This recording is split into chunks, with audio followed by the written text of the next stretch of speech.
అందరికీ మరణాత.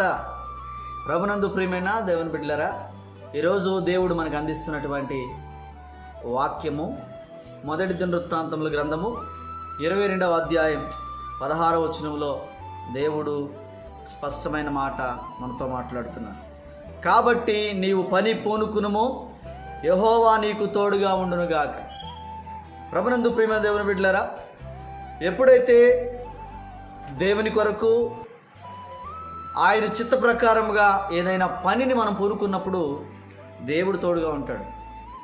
మనుషులు, ధనము, ఈ లోకములో ఉన్న స్నేహితులు ఎవరు తోడుగా ఉన్నా లేకపోయినా నువ్వు ఏ పని పూనుకుని మొదలు పెడుతున్నావో ఆ పని సఫలపరచుటకు దేవుడు తోడుగా ఉంటాడు. కాబట్టి అధైర్యపడవద్దు, వెనకంజ వేయొద్దు. ఉద్యోగమా, వ్యాపారమా, ఏ పనైనను దేవుని మీద భారం వేసి పని పూనుకునుము, ఆయన తోడుగా ఉంటాడు. దేవుడు తోడుగా ఉంటే అంతా విజయమే. అట్టి విజయము దేవుడు మీకు, మీ కుటుంబాలకు దయచేయునుగాక.